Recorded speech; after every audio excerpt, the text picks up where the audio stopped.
Very much indeed. Thank you, Joey. Well, good evening, everybody, and welcome to this meeting of the Planning Committee on this evening, the 29th of September. Tonight, this is a hybrid meeting, and therefore I'd like to just remind everybody that this meeting is being broadcast and recorded, and if there are any technical issues, please bear with us. Please note for everybody that the normal rules of debate do apply, to including the requirement for you to be present for the whole of the meeting. That doesn't, of course, apply to people that are sitting here in the chamber, because I can see you. So if you are absent for any part of the debate, then of course you must abstain from voting. And unfortunately, only members that are in the chamber are eligible to vote. For clarity, any member joining the meeting remotely is very, very welcome. Now we go to the first item on the agenda, which is, are there any apologies for absence? Do we have any apologies noted, Joanna, that you know of? I have been advised that if Councillor Mrs. Mattick is not present, to tender she her is here. apologies. She is here, and I also have been given apologies by Councillor Dr. Barnard and Pauline Mackenzie. And Councillor Pauline Mackenzie. Okay, thank you, Chair. I have received no other apologies. Okay, I also need to give... No, that's it. Thank you. Right, so just to let you know, members of the committee that are in attendance here, Joe, are Councillor Mrs. Hayes, Councillor Brown, Councillor Mattick, Councillor Green, Councillor Mackenzie Boyle, Virgo, Mossam, Badibo, and Councillor Birch. Councillor Finch is also in the room as a non-voting member.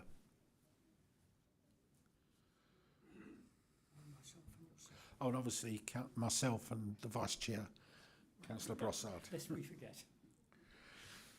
Okay.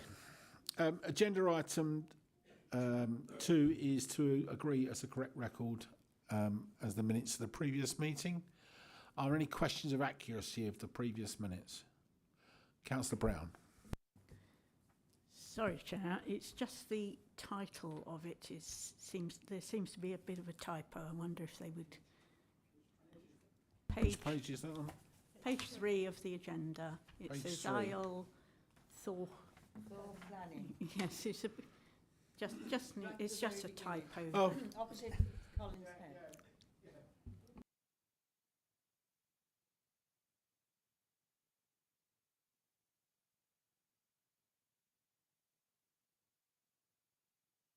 are there any other anybody online? No. Okay. Therefore, I'll propose. Can I have a seconder, please? Thank you, Vice Chair. All those in favour, please show. Thank you. That's carried. Just for the Democratic Services, that was unanimous. Agenda item 3 is declarations of interest. The full texts are on the agenda papers, so if you'd like to give me your interest, Councillor Mossam.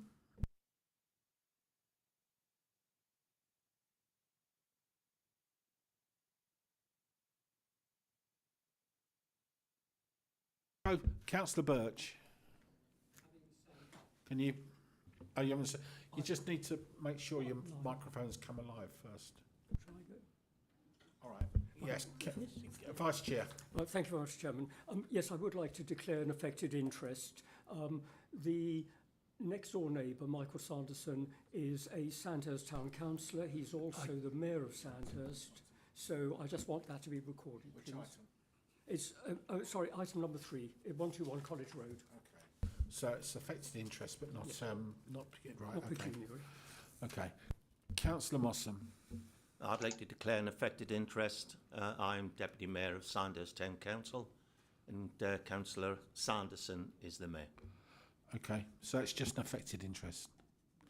And Councillor Birch. Ditto. Okay. I have an affected interest in agenda item 7121 College Road, It's an affected interest, but I will not take part in the debate and I will not be voting. So at the end of the second item, I will be leaving the chamber. Okay, thank you very much. Okay, agenda item 4 is any urgent items. I haven't been notified of any. I don't think there are, Joanne. So we'll move on. So we move directly on to the first item on the planning committee as the first Number 1 Richmond Road, is number 1 Richmond Road, page 15. which is that Olivia, is it? Yeah. Oh, no, is it, or is it Paul? This is Paul. Olivia's doing It's- 2 and 3. Paul? Paul, yes, Okay, if you'd Paul like Corbett. to give us your presentation, please. Thank you.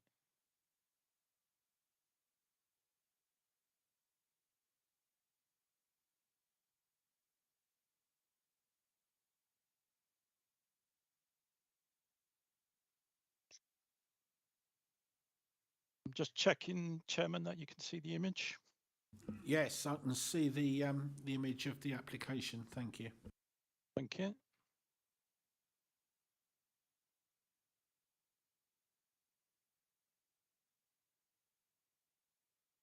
Okay, the site before you this evening is a relatively large plot in the local context, which measures approximately 60 metres in length by 22 metres in width. The site is currently occupied by a single bungalow comprising 2 bedrooms accessed off Richmond Road in Sandhurst. The proposal comprises the erection of 4 3-bed dwellings and associated access following the demolition of the existing bungalow. The local planning authority's design, SPD, emphasises that the importance of new development should be well integrated into the existing context by responding to the prevailing building heights, plot sizes, densities, and degrees of variation in the local context. The new development should exploit opportunities to create a positive sense of place that enhances the existing character of the site and the local area whilst efficiently using land to meet housing need. A key component to this particular proposal was to encourage how the site could be comprehensively developed by providing a single vehicle access shared with a neighbouring site, as this came forward for development broadly at the same time, which would result in the development of a larger plot of land but under 2 separate applicants. Therefore, it'd be more efficient to create a single vehicular access to serve both sites as opposed to 2 vehicular access points, especially in this particular case as it serves a busier pedestrian route serving a local school. And this adheres to Bracknell Forest Borough Local Plan Safe Policy EN 27, which sets out not to prejudice the proper future development of a larger area in a comprehensive manner. The neighbouring site to Richmond Road is currently on its 3rd redevelopment proposal, following 1 dismissal at appeal and 1 withdrawal. The proposed development now incorporates an access road positioned to enable a single access off Richmond Road, which should the adjacent site be developed. The Highway Authority would therefore adopt the proposed single access to ensure it's properly secured to enable a single access to also serve the adjacent site, which is of a similar size. So that's the local context there. That's the site just off Richmond Road.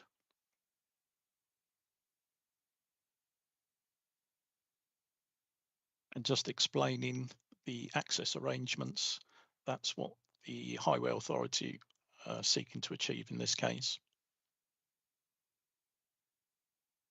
Another key constraint affecting this particular site for 4 new dwellings was the need to overcome the flood risk associated with this site because it falls in an area susceptible to higher risk of surface water flooding, and therefore it was considered necessary for the applicant to demonstrate that this risk is not exacerbated by the development proposal. The council SUDS engineer has reviewed the applicant's submissions and is satisfied that the flood attenuation incorporated into the design now includes permeable paving of the hard standing and parking areas, with surface water drained areas within the dwelling's rear gardens. The proposal itself comprises 2 pairs of semi-detached dwellings, 1 pair to the front of the site and another to the rear of the site.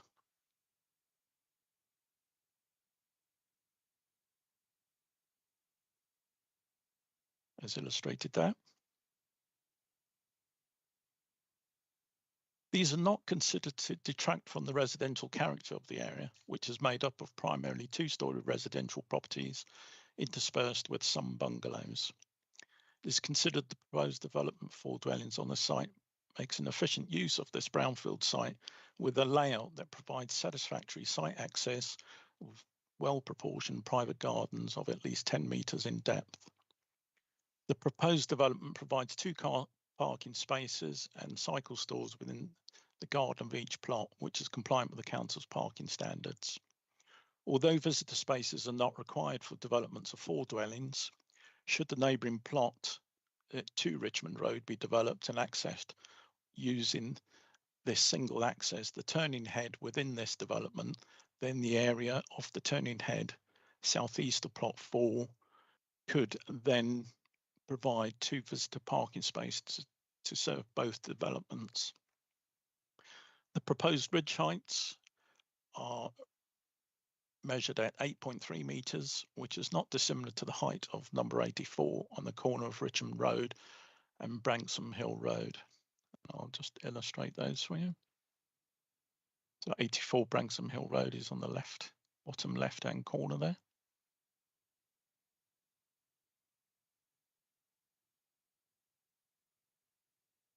With regard to plots 1 and 2, the western boundary borders the rear gardens of properties 84, 86, 88, 88A and 90 Branksome Hill Road. The intervening distance between the proposed western flank of the pair of semis, plots 1 and 2, to the front of the site and the rear elevations 84 and 86 Branksome Hill Road at its closest point would measure 8.116 metres extending to 16.9 in respect of number 86 Branksome Hill Road. These distances are considered sufficient to not adversely impact on the amenities of the occupiers of these properties.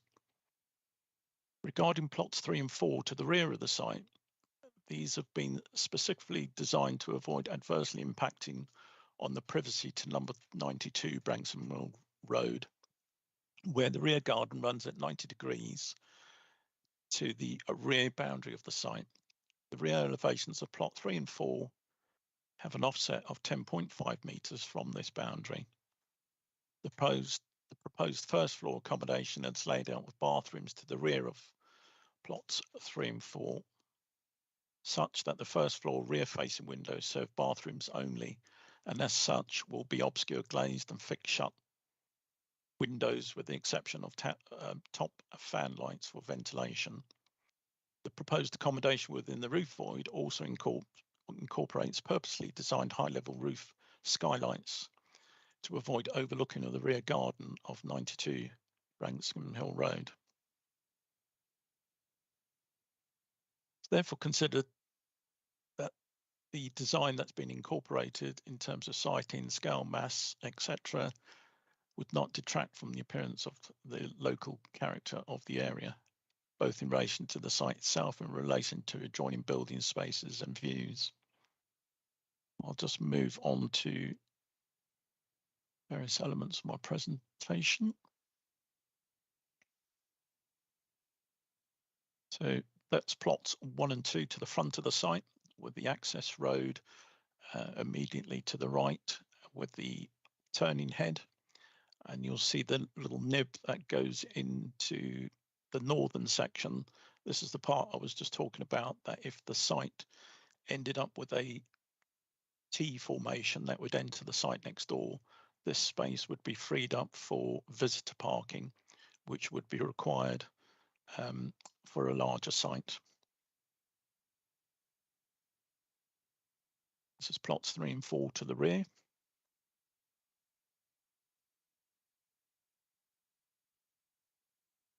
Plots 1 and 2 to the front of the site, I've just clearly marked up there, showing that the ridge heights top out at 8.3 metres.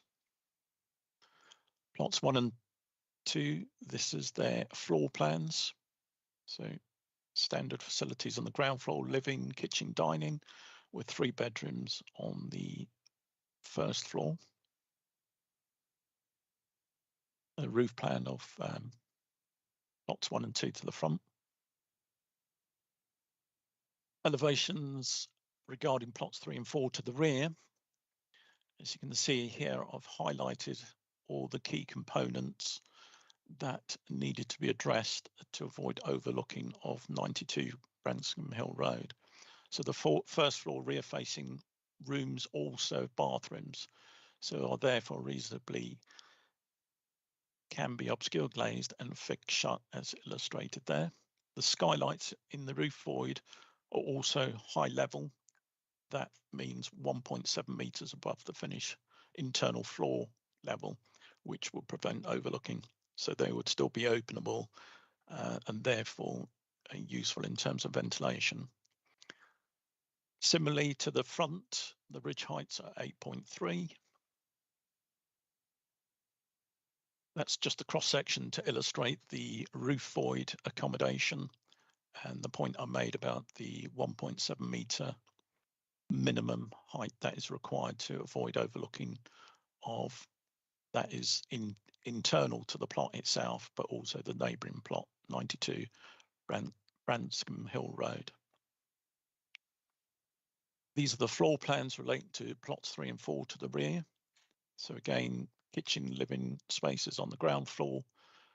On the first floor, you can clearly see that the bathrooms and en-suites are placed on the back.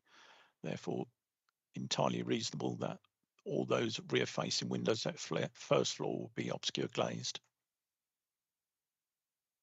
Then moving to the roof accommodation, that serves the 3rd bedroom, and you can see by the roof plan the positioning of the high level windows, skylights.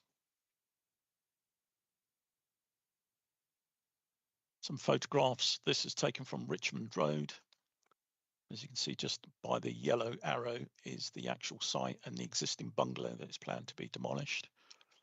You can also see within the context the local building heights. So the ridge height of the one on the corner there is 8.2. And the next highest is 7 metres. So this is a more longer view, so you can now see the site, the existing bungalow with a yellow arrow. Immediately next door is a site of a similar scale, and that is also got a bungalow in it, 2 Richmond Road. The bottom image is just immediately opposite the site, so this is traditional 2-storey housing on Richmond Road. And this is looking directly opposite, so you can see some varied architecture. There's a bungalow with dormers incorporated into it, and that sits between 2 2-storey traditional housing. The bottom image is a view along Richmond Road towards the junction of Branksome Hill Road. And this footway here is a busy thoroughfare to the local school. That's a view of number 2 Richmond Road, which in fact is, we've just received a new application on that site, so it'll be the 3rd one. A couple of images from inside the site, the views from in the site looking westward towards housing on Branscombe Hill Road. And the bottom image there is looking southwards towards the front of the site, Richmond Road. Some more internal views.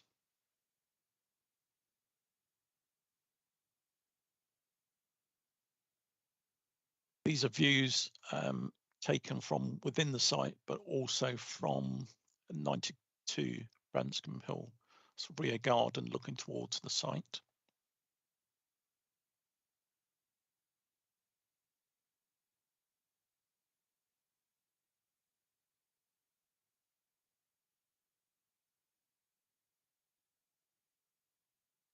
Probably also worth noting that you'll see, as you saw in those photographs, they are mobile homes that are currently on the site and are subject to a separate planning application. It is understood that if the current application were to be approved, the applicant would be only seeking to keep 4 of the mobiles on the site for a further temporary period of 6 months.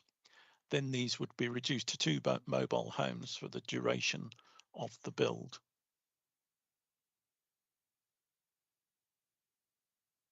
It's considered the proposed development, given it's within the settlement boundary where the principle of development is acceptable, consider that the proposed development, having regard to the scale, form, layout and siting, would not appear out of character with the surrounding development area generally. Neither will the proposal adversely affect the amenity of the neighbouring occupiers or create highway safety concerns or result in increased surface flood risk. The application is therefore recommended for approval, subject to conditions and the completion of a Section 106 agreement to secure the necessary SPA mitigation required for this development, as well as highway-related obligations as set out in the report. Worth also noting, there is a minor revision to the amendment to the recommendation, which is in the supplementary report. Thank you, Chairman. Thank you, Paul. Members, do you have any questions? Councillor Mackenzie Boyle. Thank you, Chairman. Can the officer please signify and let us know whether there's sufficient? Can you? It's not on. Is it? Are we on? Yeah, when you lean away. Sorry, hang on a minute. That's better. Thank you. Can the officer please give us confidence that there is sufficient width in the access road to allow emergency vehicles access?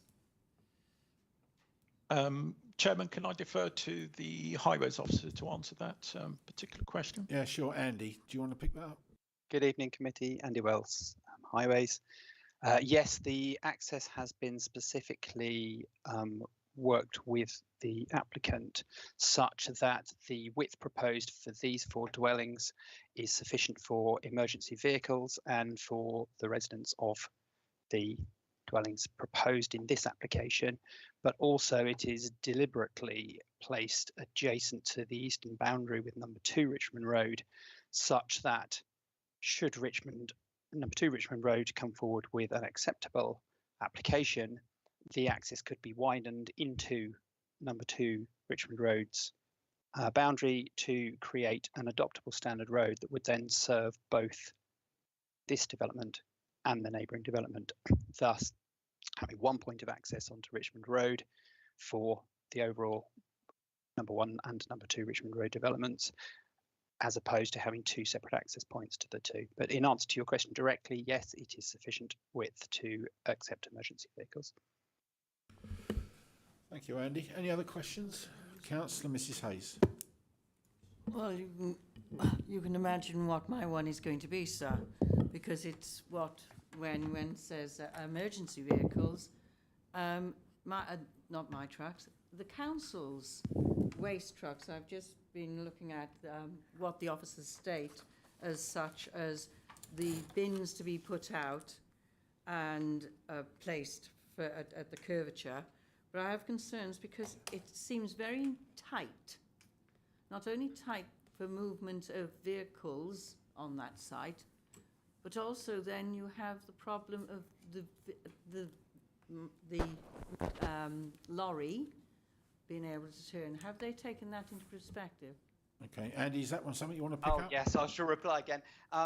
With regard to the 4 dwellings proposed as shown, the refuse vehicle wouldn't be expected to enter the access road in its current form. It would stop curbside on Richmond Road, and the refuse receptacles will be placed at the collection point, which is shown behind plot 1 on the drawing you can see on the screen. I did know that's what I wanted to know, what the curvature was, so because I do have concerns then. Are you finished, Andy, or was you continuing? All I was going to say was, again, with regards to potential future development of number 2, with that access road widened up to serve both plots, then that would then be suitable for the refuse vehicle to enter and turn. Okay. Thank you, sir. Thank you. Any other questions? Councillor Virgo. Thanks, Mr. Chairman. A couple of questions. I see when it comes to the energy pool that the developer hasn't so far submitted any energy proposals. I suppose my question really is, presumably an EV is automatic now, isn't it? He has to put an EV on all the properties. I suppose that's the first question. And the second question is, if he doesn't submit energy specifications to cut it by 10%, i.e. solar cells on the roof, can we refuse the application? Please. Okay, let's take the EV question first, because that goes to the highway officer, and then the second question will go to the planning officer. So Andy, do you want to answer the first one? Yes, the EV question is a very straightforward answer now that we have the building regulations part S in place.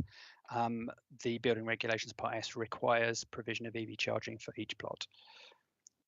That is beyond the planning stage, so it's not a planning matter. Thank you. We don't need a condition.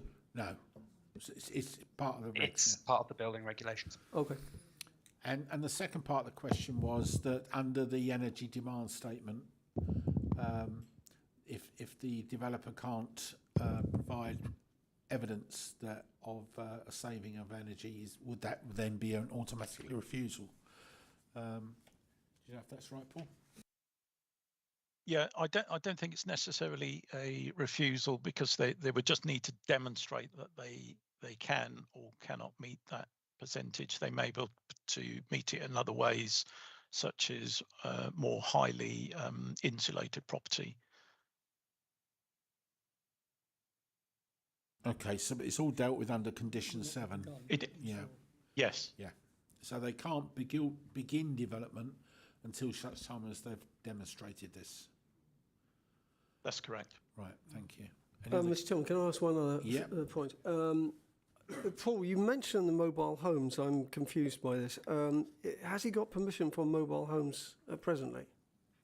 No, there's a current application under consideration. Right, and the deal is we would approve those, or is that, you mentioned there were 2 he wanted left there, is that correct?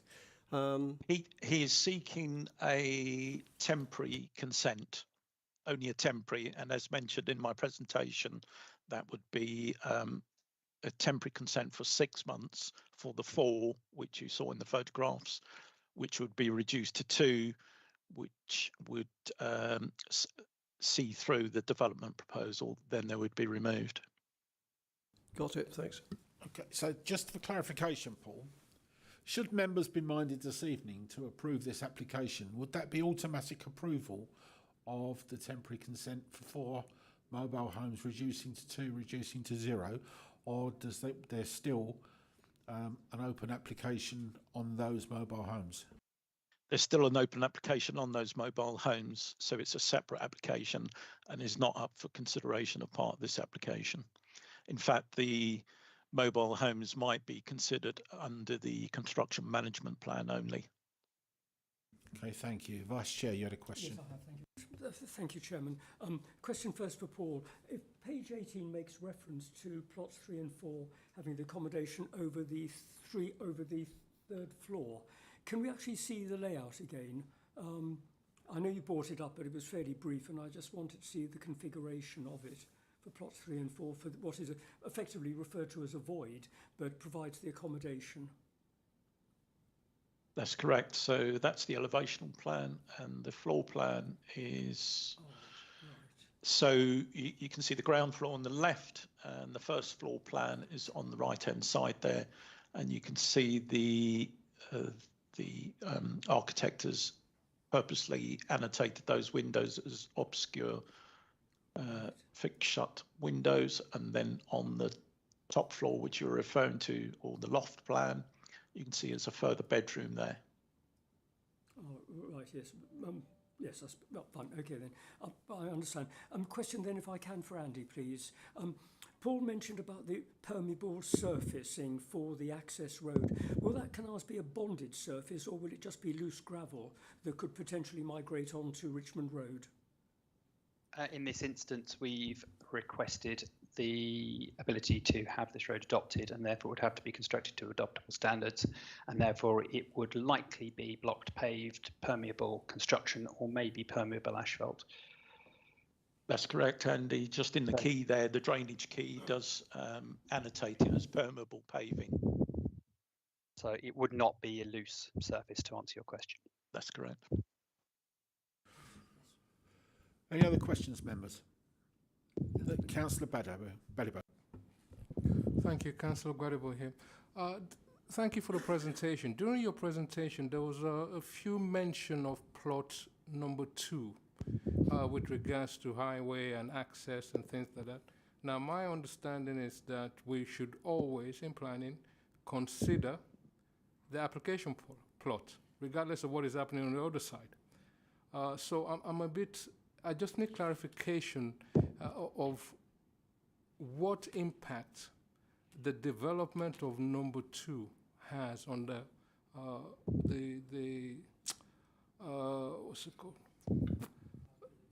On this app, just to answer your question, on the influence, influence the officer's recommendation. This should have here. no influence whatsoever. You are absolutely dealing with this application on this plot at the moment. So what you should be dealing with is the plans as you see them today. A question was asked earlier by Councillor Mrs Hayes about the waste truck, and you were told that should the other plot be approved and put into place, then waste trucks will come in. But you will see on the plan that currently there is a facility for waste bins to be placed outside and the truck not to enter. So that takes no influence on this at all. You should give no regard to the other plot whatsoever. Just this one. Okay, so I was just, sorry, the question was why the plot 2 was mentioned throughout the application, the presentation, that's what. The reason for it is the current position of the access road has been put where it is, and you may decide whether or not that access is correct where it is or not. That's for you to decide this evening. But it's been put where it is because there is the possibility of another application coming in for the plot next door, and that's why it was. That's the only reason. But that is, sorry, just a follow, and that is what I'm getting at. The influence, i.e. where it is now, is acceptable to the officer because there's a potential of developing number 2. No? I'm just trying. Yeah, okay. It's acceptable to the officer where it is now, regardless. Notwithstanding plot number 2. Thank you. Councillor Brown, sorry. I do try and keep doing that. Thanks, Chair. Biodiversity at 9.26, it mentions that enhancements are also to be secured, integrated nest boxes and gaps in fences for mammals such as hedgehogs, and further details will be required by condition. I can't see anything in the conditions about that. How does that work, please? Paul, do you know if there's an additional biodiversity condition that refers? Condition 8, Chairman, no part of the development hereby permitted shall be occupied until all ecological measures and works have been carried out in accordance with the details contained within the report. Thank you very much indeed. Does that answer your question, Councillor Brown? Thank you. Councillor Mackenzie Boyle. Thank you, Chair. We're told that the parking complies with our SPD. Can you confirm there, please, that the width of each of the parking spaces complies as well? They do conform to our parking standards, and maybe just go back down to. Well, let's take that question first. Yeah, just take Andy, that one first. They do yes, comply, don't they? the answer to the question is yes, they do comply with our parking standards, and there is sufficient aisle width between them for turning into and out of them. Good, okay. I cannot see anywhere Sir, whether we are showing disabled or visitor spaces. I can't see it. In answer to that question, the Parking Standards SPD requires spaces that are in communal areas in residential developments, 10% of which to be able to be converted to disabled if there is a defined need.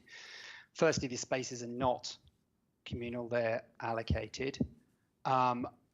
And in terms of visitor spaces, development of less than 5 units does not require visitor parking. So this complies with our standards in that regard. As noted by Paul, bearing in mind what we've just responded to with regard to Councillor Badibo's question, if the neighbouring plot were to come forward, and obviously there would then be likely more than 5, the turning head that's shown southeast of plot 4, conveniently on the screen in front of us, would no longer be required because you would use the land within the neighbouring property for turning, and that area could be converted to visitor parking in future. But as currently proposed on this application that you are considering, 4 plots does not require visitor parking. Thank you, but does that not mitigate the risk, please, of local parking, unneighbourly parking on the road down the side? It may or may not, but the application complies with our parking standards.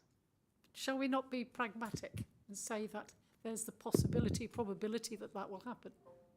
Should we not be thinking? It meets the criteria. We can't be double guessing. It meets the parking standard. The parking standard has been made at the moment to take into consideration all the parking possibilities. Okay. This currently meets the parking standard of two places per property, Okay. and they are to the size required.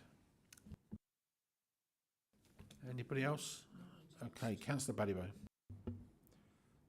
Thank you, Chair. Just for clarification, the current the application site currently houses 4 mobile homes that have not been. They don't have planning permission. They're subject to a separate planning application. Sorry, okay. But they currently do not have, but they're there now, but they currently do It's not got have. absolutely nothing to do with this application. That is subject to a separate application, which you may or may not, as a member, decide to bring to this committee. We are currently dealing with this application, not with the mobile homes. Okay, thank you. Okay, as there's no other questions, it falls to me to bring this application to the committee under page 29, supplementary on page 1. If I have a seconder. Vice Chair seconds.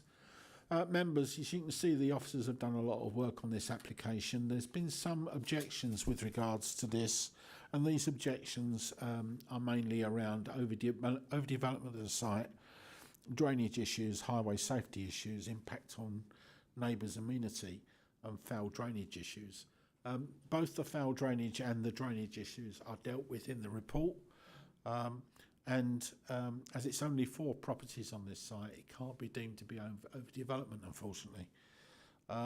Highway safety concerns have been addressed by the Highway Safety Officer. So it falls to you to decide on this application. The officer has worked hard with the applicant and with objectors to bring this forward, and there's been some amendments. As you can see, it does meet with our parking standards. And with highway safety issues. Seconder wish to speak? Yes, thank you, Chairman. Very briefly, this is a large plot with currently a single bungalow on it. Within Richmond Road and the adjacent roads, there are a mixture of properties. There are bungalows, as we've seen. There are houses. There's also a block of flats. So it can be said it's a mix of properties. I think it actually makes effective use of what is, after all, quite a large plot. The only point I was going to ask, Chairman, is whether it would be appropriate to introduce a condition on construction work, construction hours, because it is a residential area. And I wonder if it might be appropriate to, particularly with the school nearby and the residents nearby, whether we could have that condition Monday to Saturday working, but not Sunday and bank holidays, as a condition. Okay, I'll just check with the head of planning to see if that's there or whether it's appropriate.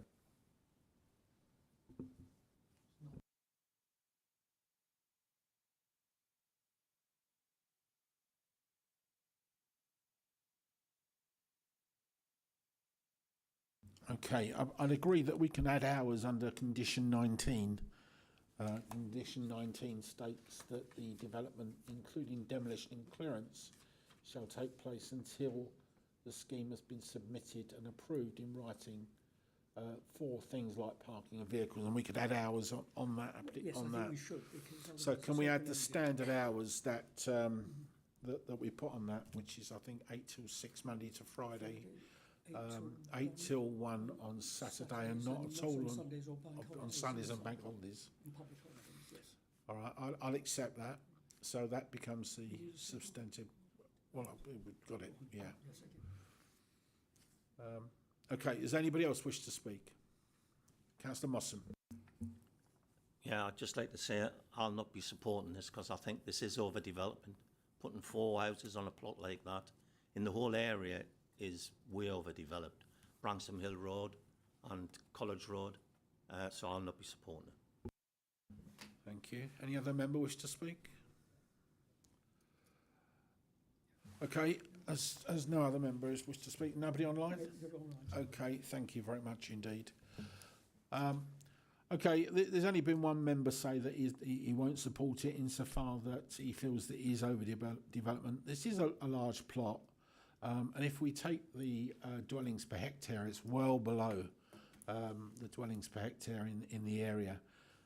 So I believe that the planning officer has done a good job on this.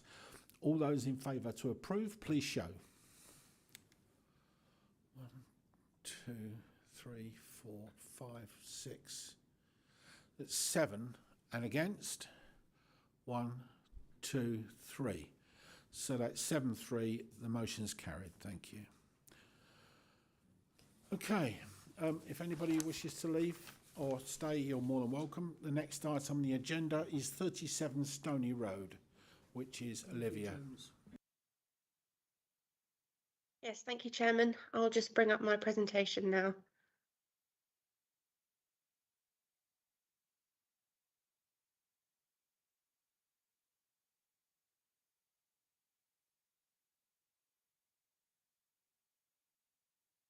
Hopefully you can all see that. Thank you. Yes, great.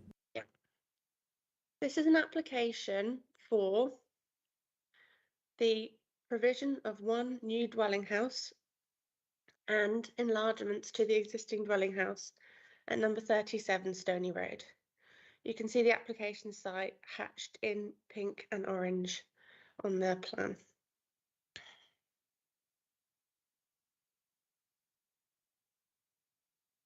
This plan shows the proposed development.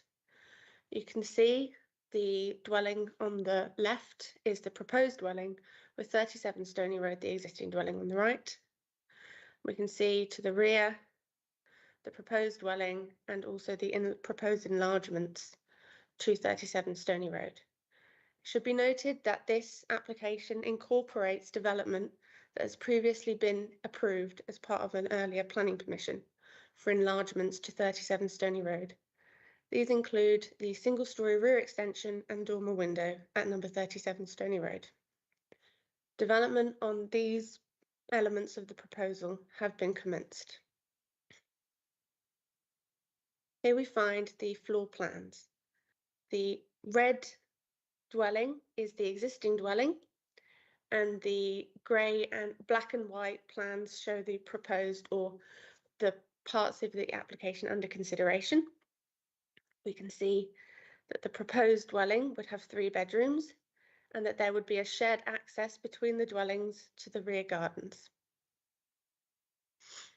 Because this application incorporates a previously approved scheme, the following plans show a comparison of what has been approved compared to what is proposed. This plan shows the block plan. The red area is what has been approved, and the blue is what is additionally proposed as part of this scheme. Here we see the red is the approved scheme, with the blue as the additional scheme. A 2-storey side extension had been approved at 37 Stony Road, and this is the projection.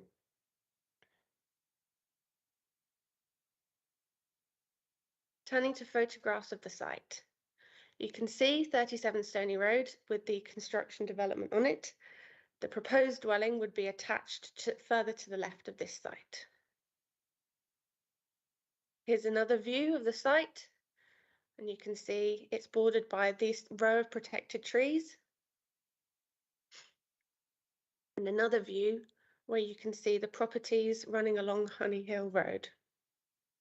These are their rear gardens, which would face onto the side elevation of the proposed dwelling. And here's another one, more zoomed in, so you can see the rear windows of the properties on Honey Hill Road. This is a view along Stony Road, looking towards the application site. You can see that it's predominantly screened by these TPO trees, which would be retained and protected during the development. The rear of the application site is also visible, and you can see the dormer window that's previously been granted permission on the dwelling here. The proposed dwelling would be attached to the existing dwelling and run along further to the right. And here's another photo taken from the rear where you can see where the proposed dwelling would be. This tree is also protected and would be safeguarded during the development. Turning to the planning considerations of the site,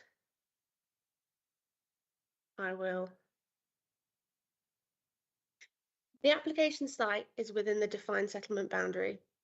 As such, development is acceptable in principle. In terms of the character of the area, you've seen from the photographs that the application site is not in a significant or prominent location, and certain views of it would be screened. The scale of the dwelling is appropriate in relation to its neighbours, and the design, while introducing some new architectural elements, is not considered unduly incongruous within the area.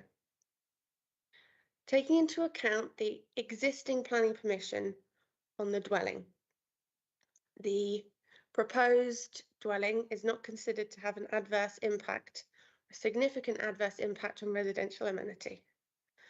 The separation distances from the proposed dwelling to the neighbouring properties complies with our design guidelines in terms of overlooking concerns, and any side windows would be restricted by condition to be obscure glazed and top opening only. A daylight and sunlight assessment has been undertaken, and it has been determined that the scheme would not unduly affect the neighbouring properties in terms of overshadowing or loss of daylight to habitable rooms or residential gardens. The proposed dwelling would be provided with sufficient highway parking spaces, as would the existing dwelling. In addition, rear access is proposed for both dwellings, which would allow the storage of bins and bikes. The trees that are protected that surround the site have been reviewed by the tree officer, and a protection plan has been submitted, which is considered suitable, and these trees are not considered to be harmed, subject to a condition ensuring their protection during development. In terms of biodiversity, it is not considered that the biodiversity officer has reviewed the site and does not consider it to have a significant habitat importance. It is recommended conditions are imposed which provide biodiversity enhancements. As such, the scheme is recommended for approval in line with the officer recommendation, subject to the completion of a legal agreement to provide mitigation for the Thames Basin Heath Special Protection Area. Thank you, Chairman. Thank you, Olivia. Can you bring up the picture of the site again, please, with the scaffolding? Yeah.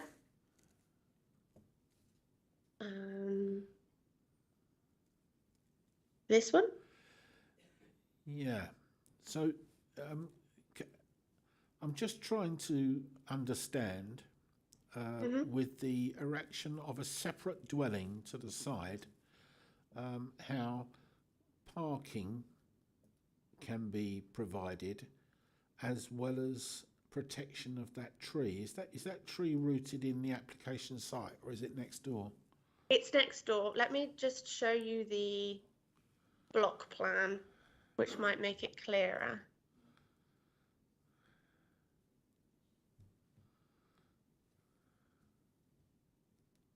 Here are the row of protected trees.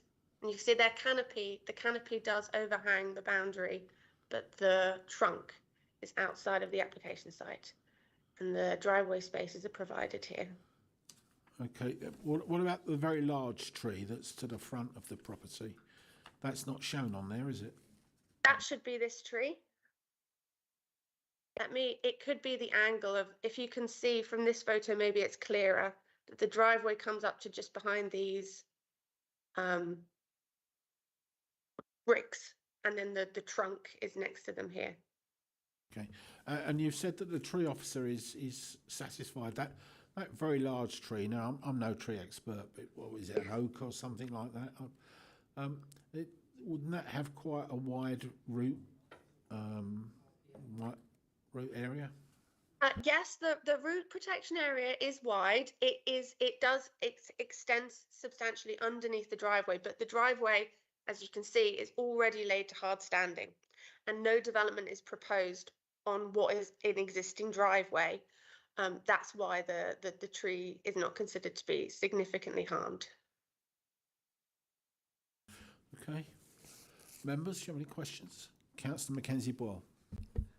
As an adjunct chairman, what you're saying, the officer has been at great pains to say the trees will be retained during development.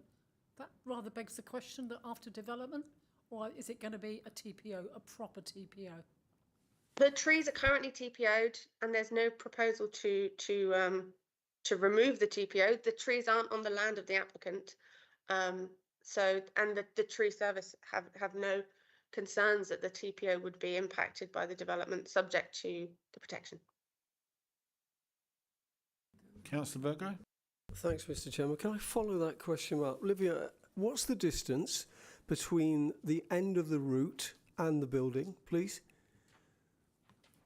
I don't know the exact distance. Between the end of the route protection area and the proposed building, I believe there is a marginal amount of encroachment into it. However, the tree protection guidelines do allow some encroachment into a tree protection area without fatal damage to the tree. And the tree officer has accepted that. But presumably, I'll bring this up later, but presumably we put down a proper ring around the tree, because the tree officer would suggest that, you know, there's some construction around that route so that it wouldn't be encroached. Is that correct? Yes, there is going to be an element of ground protection, but the majority of the routing area that's within the application site is underneath an existing driveway. So the routes would not be impacted unduly by construction. Okay, thanks. Councillor Brown. On the routes and buildings bit, if it is an oak, which I think it is along the Longstony Road, their roots do extend a long way, and I'm thinking if it's a TPO tree, the building should have some sort of barrier so that it doesn't encroach on the building itself, doesn't it? Should there be something to reinforce the foundations of the building, or are we going to suspect there's going to be subsidence or something? In terms of the structural considerations of the scheme, that's not something that we would look at as part of the planning application. The building regulations would need to be complied with also, and they would be looking at more structural concerns. In terms of the root area of the tree, any part of the rooting area that is not covered by the current hard standing is going to be protected by ground protection during construction. And in terms of the structural element of the building, that will be for the applicant to pass building regulations. Yeah, I don't. There's no hard standing where the extension Okay, is we're on going to be built, questions. is it? Questions. Yeah. Yeah. Is there any hard standing where the new house would be built? There's a small amount of hard standing. Yes, there is garden also. Any part of that which is within the rooting area of the tree would be covered by ground protection. Apart from, as I said, I believe there is a very small part of the rooting area that would go underneath the house, but it's such a small amount that the tree officer has accepted that this wouldn't have an impact on the tree. In terms of the impact on the building, that would be for building regulations to approve. Okay. May I ask a couple more, please? In the first diagram of this plot, there's a substation in the very top. This one? Yeah, it says substation. Where is that? Does it exist? What's happened with it? That I'm afraid I don't know. Certainly, if there is a substation there, the applicant will need to get all the relevant consents from whoever's running it to make sure that they are compliant with that. But I can help you out here, Olivia, if you thank you. like an answer. The annotation electricity substation is shown on the plots, but the electricity substation itself is actually accessed to the rear via Apple Tree Place. So Olivia showed a photo with some white garages. Don't know whether you can bring that back up. Yeah. Olivia, there we go. So so you've got two garages on the left. The area behind the brick wall to the right of those garages, which has got two wooden gates in front of that black car, is the area where the substation is located. So it doesn't form part of the application site, and it is accessed separately of Apple Tree Place. Okay. May I also ask, size of the extension? I thought there was a limit in how much they could extend, or we're just saying this is a new dwelling that doesn't apply? In the green belt, there is a limit of how much you can extend, but again, that's extensions, it's not new houses. And there's also limits under permitted development criteria. But in terms of our planning policies for new development, not in the green belt, there aren't any numbers limits, no.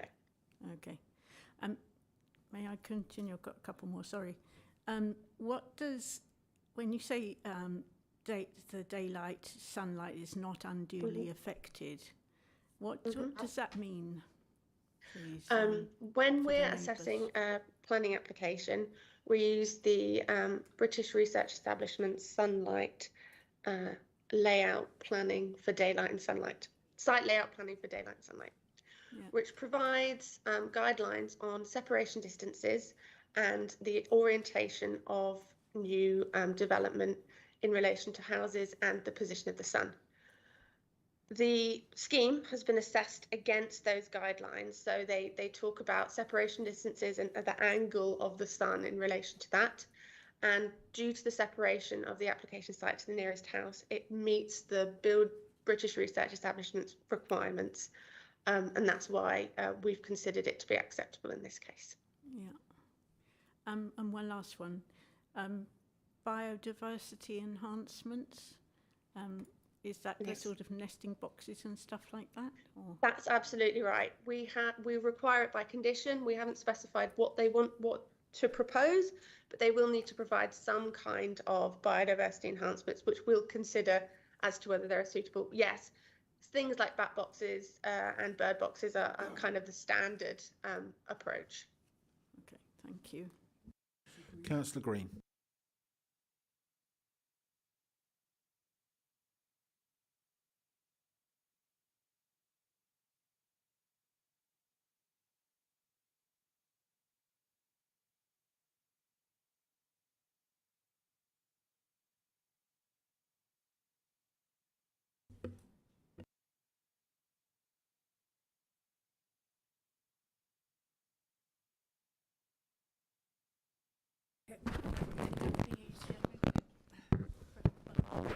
Thank you, Chair. Councillor Green here, Priestwood and Garth. Got a couple of questions on the wall that is to the left of the extension, so the far end of it, and how close it will be to the garden from number 2 in Honey Hill Road. Just to clarify, you mean the side wall? The side wall, there's where the Yeah. trees are, where the lime trees are, they're To very number two, high. yeah. And then when you go down the back garden of number 2, there's currently a fence there, and it looks like the new house is going to be right up next to that fence. There is And there there's will be no gap to walk around the house. The only way to the back garden will be through the entrance through the 2 properties. there will be a small gap to the fence, if you can see on the plans here. But the main access will be, it's a path in between the 2 houses. The second house will extend up first floor level to attach, but at ground floor level there will be a gap of 1 metre between the 2 houses. Do we know what that gap is at the side, what the measurement of that is? I'm afraid I don't know the No, 'cause measurement. it looks very narrow, because it looks like it's almost joining the back garden. Yes, it does look narrower than 1 metre at the entrance, because the 1 metre separation between the 2 houses looks wider. Yes. Yeah, and then there's 2 windows proposed on that side of the building. So one of them is going to be looking at the fence. Is that correct? Both and it's windows going to be looking at the narrow bit. So it'll be looking at the fence, and the higher one will be opaque. That's it. Yes. But it can't open either. But it's it directed. can only open above 1.7 metres above ground, above floor level. Right. To allow ventilation, you know, like a bathroom window. Yeah. Councillor Green, just to help you with that access, there isn't an access down that side, but there is an access between the 2 proposed properties. Yes. You can see there's an alleyway that goes down between Yeah, the 2. no, I understand that, Chair. I was just wondering what the gap was to the neighbour's garden, and whether it's just going to be a foot wide, or whether it's almost up to the fence. Okay, do you have another question? No, not at the No. moment. Any other questions? Councillor Finch. Thank you, Chair. Councillor Finch here, Priestwood and Garth. In the narrative, it talks about policy H08, but not H07, which are kind of interlinked. I suppose the narrative does talk about that, but I mean, to my mind, the character is altered. So I'm just interested that the other policy wasn't in there. And on the biodiversity side, one of the policies of the Brattletown Neighbourhood Plan is for private gardens and green infrastructure, allowing. What's your question, Councillor? Well, just that the policy H05 isn't referenced there, so it seemed like there ought to be a reference to the other policy and to H05 with the biodiversity, where infill developments should provide a degree of connectivity to allow wildlife to traverse through the different properties. Okay, so you're saying, should there be these policies? Right, okay. Olivia? In terms of the policy H07, I'll just check through the report. If you just bear with me 1 moment. Yeah, sure, take your time. Might be a condition 17 on 52.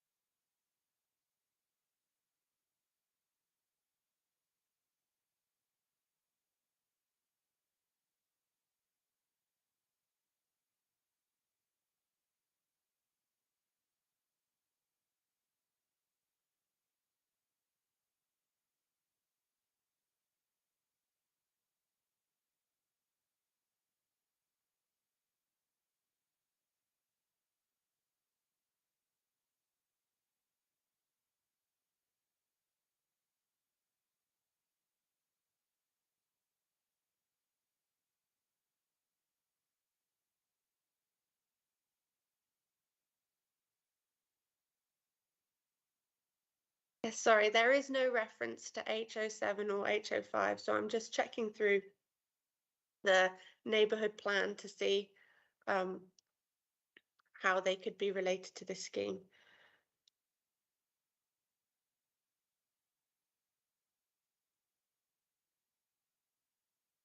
Yeah, on page 42 of the agenda, it does actually list the policies relevant to the decision, and it's saying CS1, CS7, CSDPD, and policies EN15, but it doesn't mention the other ones.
Yes, in terms of H05, the layout of private gardens should ensure biodiversity of green infrastructure by providing physical and visual connectivity of their design, as well as linking to adjoining green infrastructure.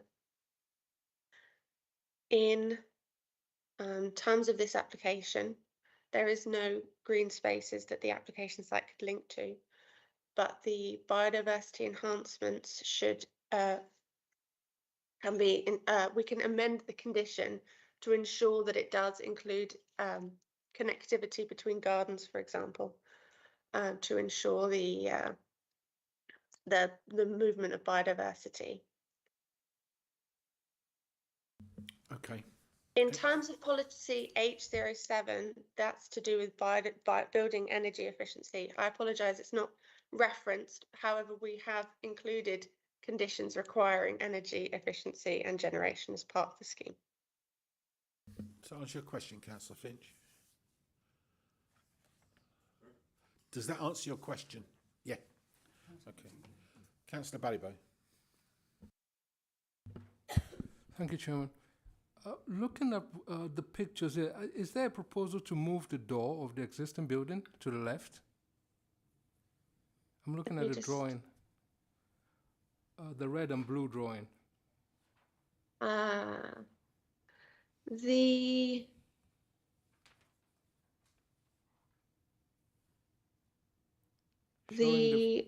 door, the front door is, it seems that the front door is proposed to be moved slightly to the left, to the right even. Not slightly. I mean, I'm looking at the front of the property. Yeah. The idea is that they're moving the door to the left. If you're looking from the front, just beside the what's it called, the pathway between the buildings. Yes. Yeah. The current front door is well, when the photos were taken, not much demolition had occurred. My understanding is that more demolition has occurred since then. The front door is proposed to be incorporated next to the shared access. Okay, so yeah. Another question. We sometimes get applications here that ask us to cut down trees because of loss of light. Mm-hmm. Now, the current application that has been approved shows that the extension back is sort of away from the main front of the house. Yeah. Right. Now, this application is proposing that it's level. The extension is level. So the extension at the top, if you're looking at the top windows, the two windows at the top, they're very close to the tree. and that tree is massive, right? And I'm looking at Google Earth, for example, a picture of just walking around, and I'm seeing that the canopy, right, will overhang a lot on this proposed extension. Okay, so my question is, as the officers, the tree officer, or I don't know who is responsible for this. Is it the tree officer or we have a lighting officer? Have they taken that into account? Well, we don't have a lighting officer. Yeah. The tree officer has not raised concerns regarding a pressure to prune, which you're right, it is a planning consideration. All the windows looking directly at the tree are not the primary source of light to habitable rooms.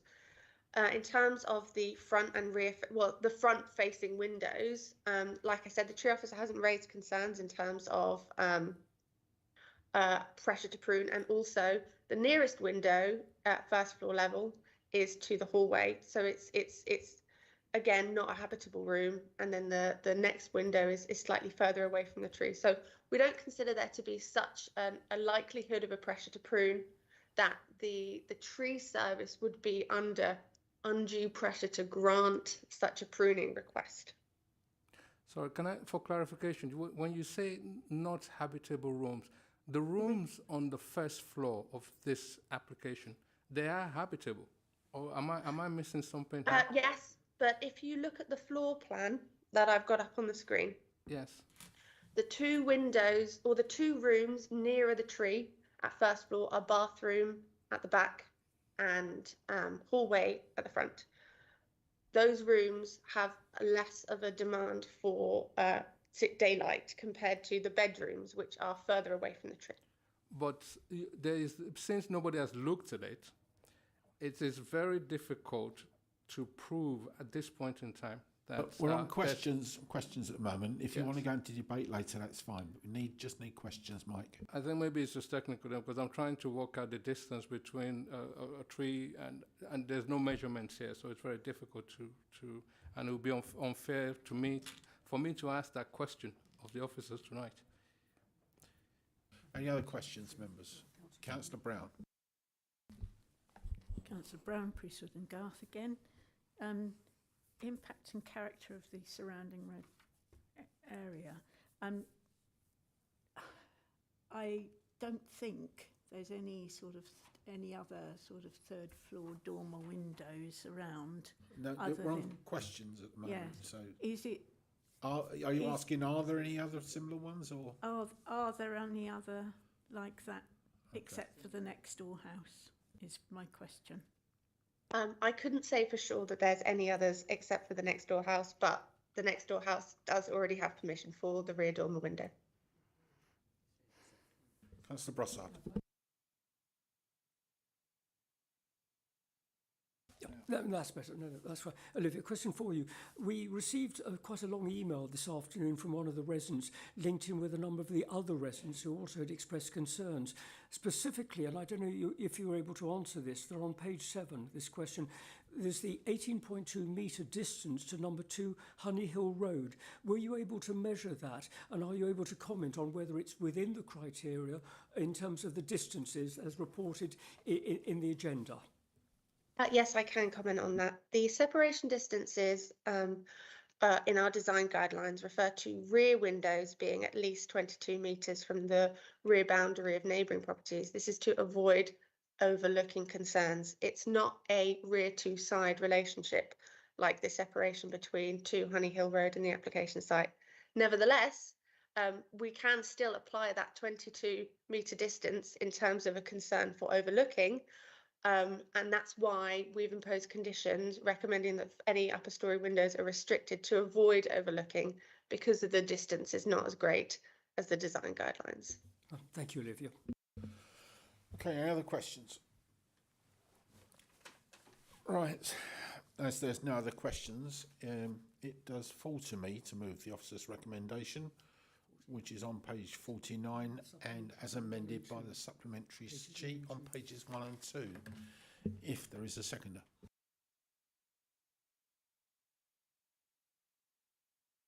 Councillor Birch. Members, this application is before us because of the amount of objections that came in from residents. It is a very balanced application insofar that you need to balance whether the harm that is going to be caused by this application is more or less than the benefit of having an additional property, and whether or not you feel that it's overdevelopment. Does a seconder wish to speak? Does any other member wish to speak? Councillor Green.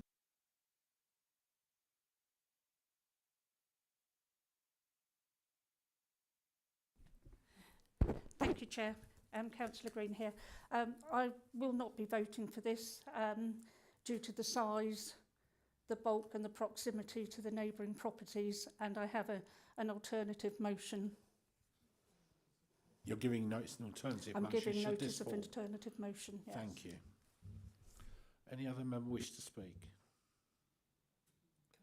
Councillor Finch.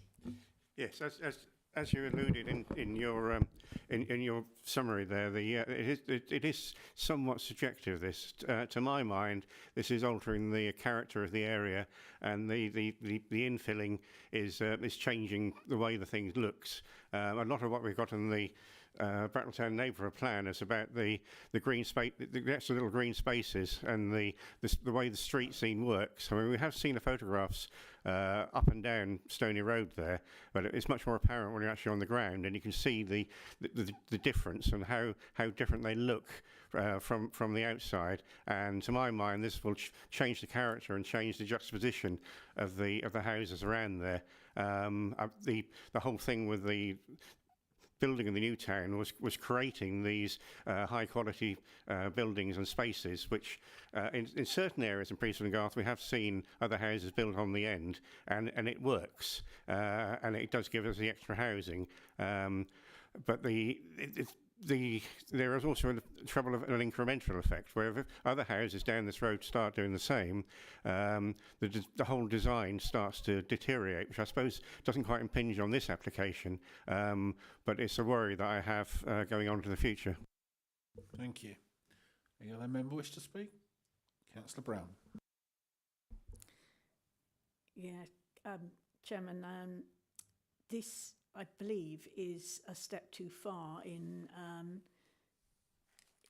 infilling. The houses in that area are well separated. They're well defined in the original. And these are older houses, and I think this would spoil the character of the area. There's no doubt about it. I'd rather not have that happen. Any other member wish to speak? Councillor Birch, you reserved. Sorry, I'll come to Councillor Balibo first. Thank you. My only concern really about this application is the loss of light once the application, or once the new building has been built. I've sat in this committee for a while now, and I've seen a few applications come through asking us to cut trees down. And it's always, people are always disappointed on how much love we show trees in Bracknell Forest. And I don't understand why they're always sometimes surprised we live in a forest. So this is my concern, and I think also hearing from the officers, I think it's something that has not been considered when this application was recommended to be approved. So that is my concern, and I'm leaning towards not supporting the officer's recommendation in this case. Thank you. Any other member wish to speak? Right, Councillor Birch, you're reserved. Thank you, Chairman. I seconded it for the purposes of debate because I wanted to hear members' rationale, and particularly I was swayed by the ward councillors' recognition, and if I'm looking at an aerial view of the area, of the space in that area, and so I wanted to hear those views in debate. That those views have swayed me in supporting the ward members' views, and I will not be supporting the recommendation. Thank you, Councillor Birch. Well, in summing up, as nobody's spoken for this application, it's just to defend some of the officer views.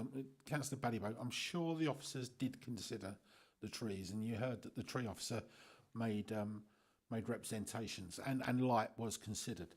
However, I do feel that this application is overdevelopment, and it's shoehorning another property into a very narrow space.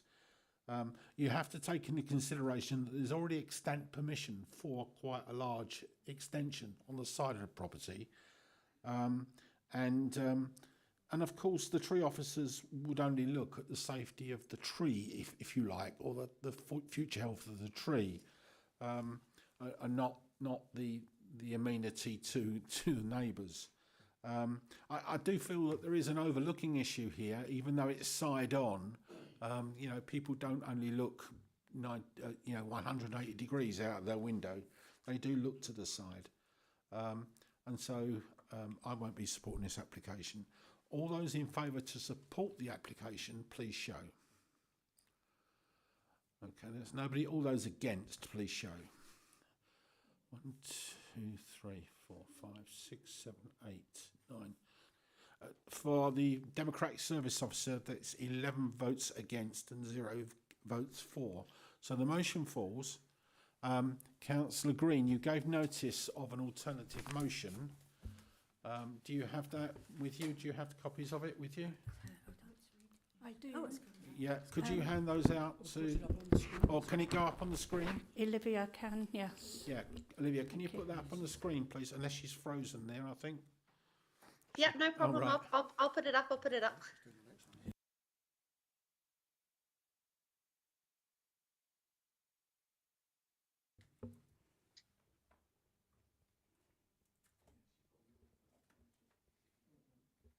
You should be able to see that. We could for a minute there. Well, still Or no. less than a minute, actually. Okay, hang on. Let me try that again.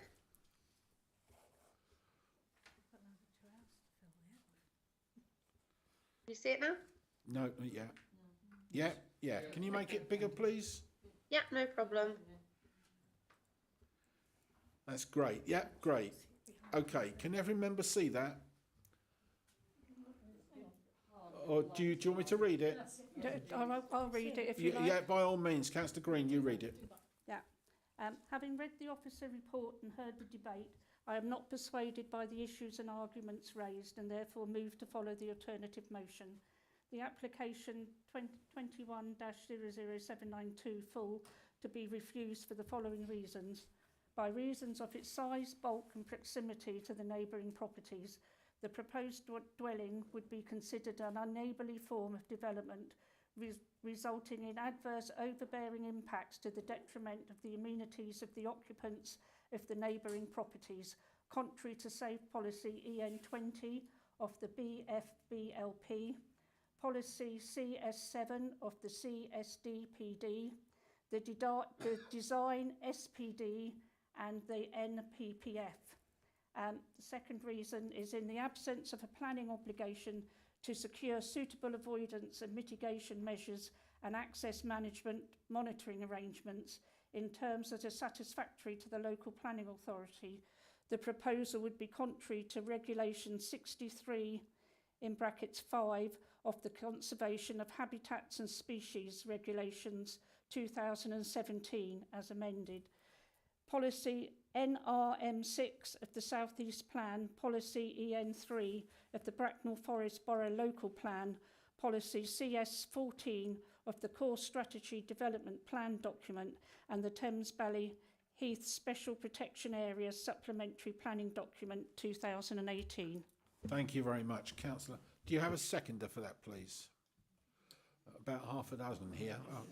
I'll take Councillor Birch on that one as a seconder.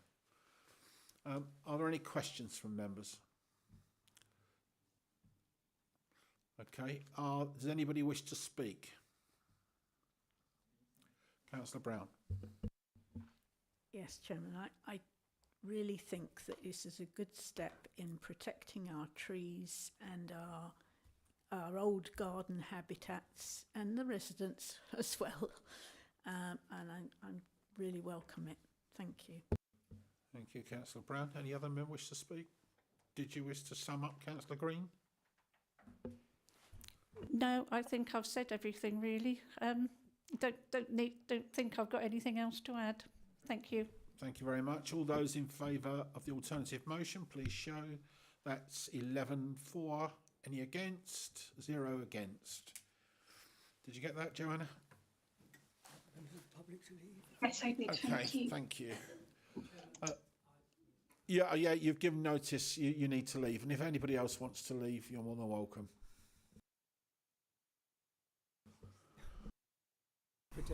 Yeah. Like the Pied Piper.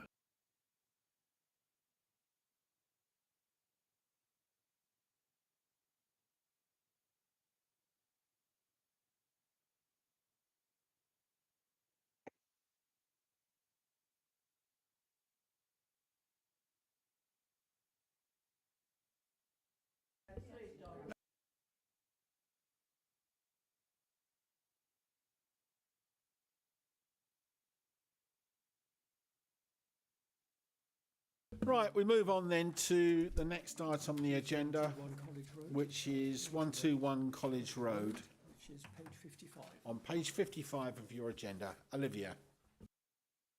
Yep. Thank you, Chairman. I will just share my screen.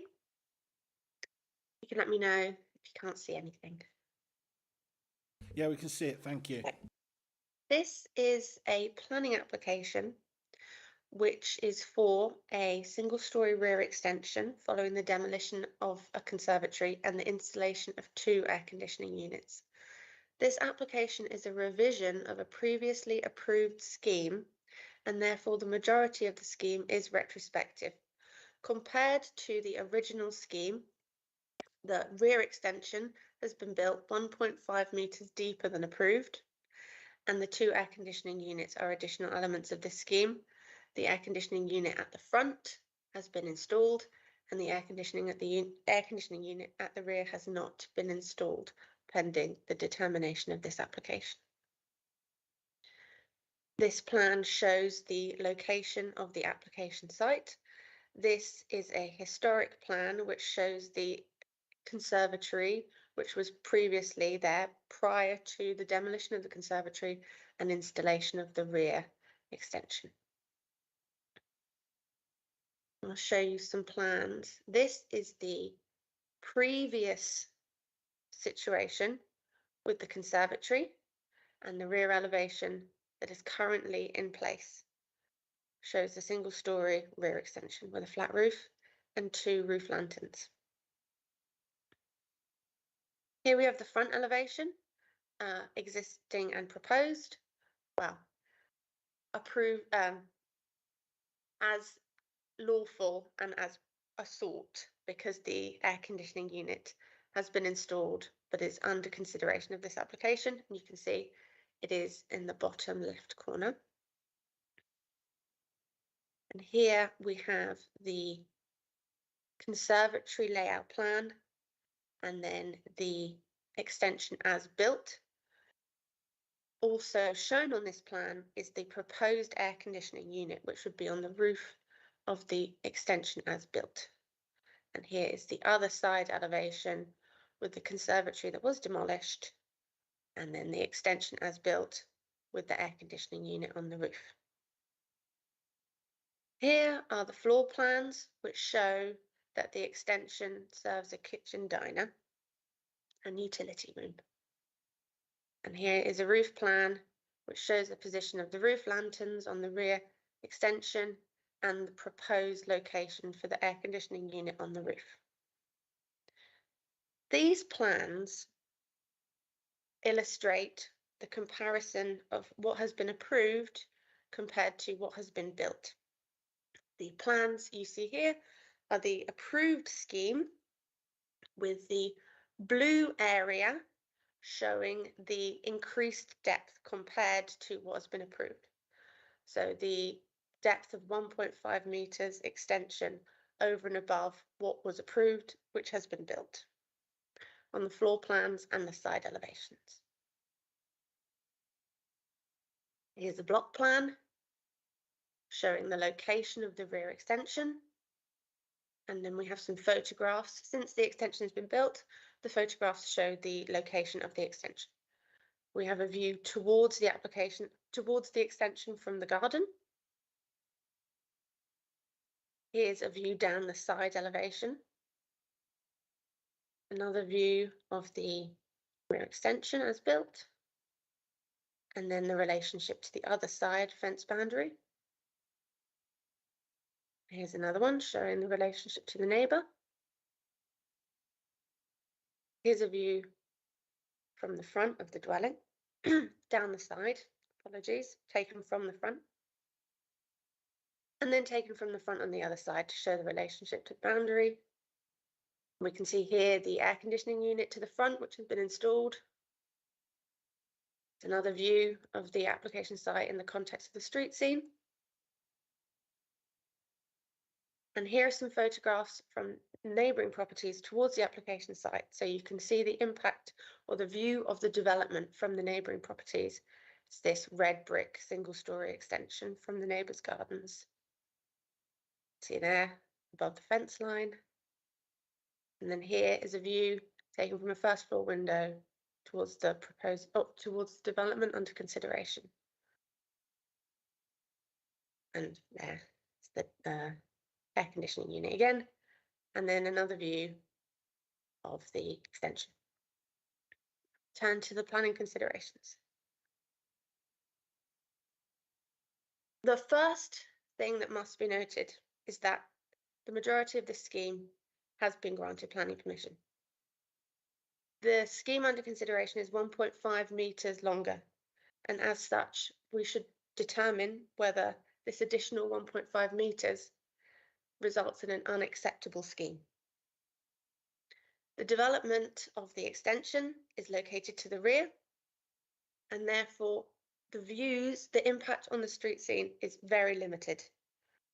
The air conditioning unit to the front is visible, however, due to its scale and position, it's not considered to be an unacceptably prominent or incongruous addition to the dwelling. The extension is large, however, it is located within a large application site, and therefore the scale of the development is considered suitable and not an overdevelopment of the site. The proposed extension, or the extension under consideration, is single-storey, and it has a height of 2.9 metres to the flat roof. This is less than 1 metre higher than a standard fence panel. Due to its height, it's not considered to be unduly overbearing to the neighbouring properties, taking into account that the impact on a private view is not a material planning consideration. The scheme is single-storey, and therefore it's not considered there's any overlooking impacts on the scheme. And a daylight and sunlight assessment has been undertaken in line with British Research Establishment's guidelines, and it's determined there would not be a significant impact on the neighbouring properties. Turning to the air conditioning units, the Environmental Health Officer has reviewed the scheme and is satisfied that, subject to a condition limiting the noise levels, the scheme would not have an unacceptable noise impact on the amenities of neighbouring properties. As such, the proposal is recommended for approval. Thank you, Chairman. Thank you, Olivia. I've got a question actually, and it actually is to do with your last comment about the air conditioning units. Yes. Have the noise levels been measured as they currently put out noise on these air conditioning units? Have they been measured? I'll ask Jodie to answer that. I believe she's on the call, and she was the Environmental Health Officer for the case. Thank you, Jodie. Hello. So a noise assessment wasn't submitted with the application. At first, I'd asked that they go back and ask for a noise assessment, but a noise assessment didn't come forwards. So I have done a crude noise assessment based on the noise specifications for the air conditioning. So that takes no account of the background environmental noise levels of the area or the interaction of the two air conditioning with each other in relation to the neighbours. So it is a very crude noise assessment. My conclusion is that it is probably going to be okay and not an adverse impact on the neighbouring residents, but I can't say for certain without a formal noise assessment. Hence that condition has been recommended just to provide a sort of a catch really to hold them to an acceptable noise limit. Okay, so we have asked for a noise assessment, but it hasn't been provided. Is that correct? That's correct. Okay. Questions? Councillor Virgo. Mr. Chairman, thank you. Can I just pursue that a second, Jodie? Is it not true? I remember we had, it's coming to a question, don't worry, but we had a whole incident with Waitrose, not Waitrose, it was Audi, I seem to think. And in the end, we could cover, we could make alterations to that air conditioning to cut down the noise level. Is that something that you would suggest that we do in this instance if we were so minded to approve this? Well, let's see how it goes, and then we'll deal with that. Yeah, but thank you for raising it, Councillor Brown. Yeah, I think it's important that we have those assessments, and can we defer this one till we get them?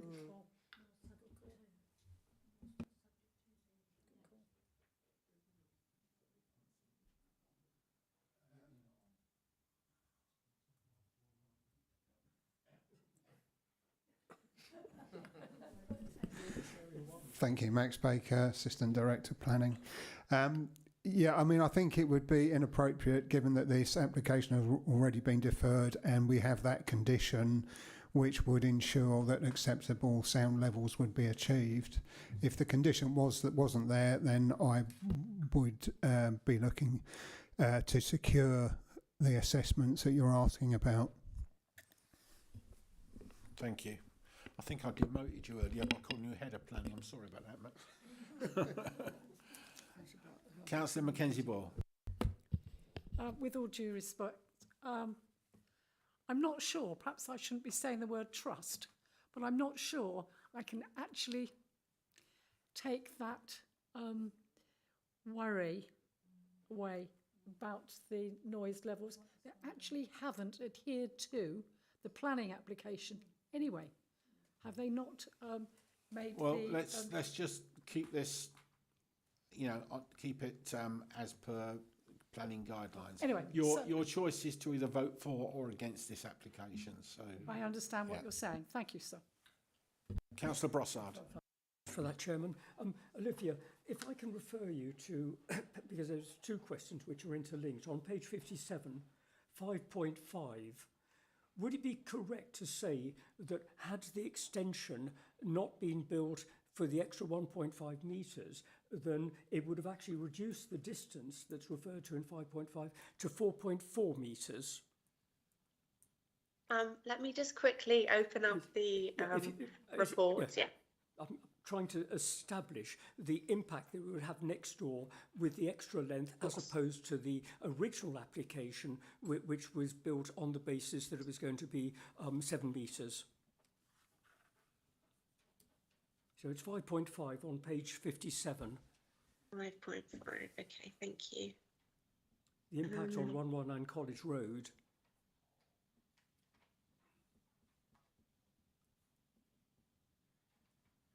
Yes, the extension is extending another 1.5 metres. So what was granted permission would have been a 3.5 or 4.5 metre extension past. Yeah. Yeah, 4.4. Yes, Olivia, fine. Another question that I've got, thank you, Chairman. I know that we didn't undertake a site visit, but did any officer actually go out to measure the extension to determine that it was indeed at 8.5 metres as opposed to an alternative length?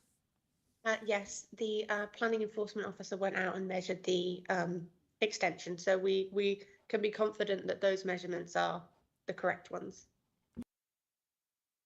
Thank you. Any other questions? Councillor Virgo, then Councillor Brown. Sorry, can I just, something I'm confused at, Olivia. Was the extra measurements proposed by the developer? In other words, did they come back and say, we've actually extended it more? How did we find out that this was bigger than the plan, please? I'm afraid I don't know how it was, how it was brought to our attention. No. Well, I understand what you're getting at, but it's not relevant to your decision. Okay. Councillor Brown. Thank you, Chair. Is the 1.5 metre extension, does that make it line up with the property the other side? At the back of it is, this is north-south, the one on the north, because I think it's the one on the south that's objecting most, isn't it? I can't tell you for certain, but I can on the plan that I've got, which hopefully you can see, you should be able to see the relationship between the rear elevations. So the extension is still slightly behind the rear elevation of the property to the north.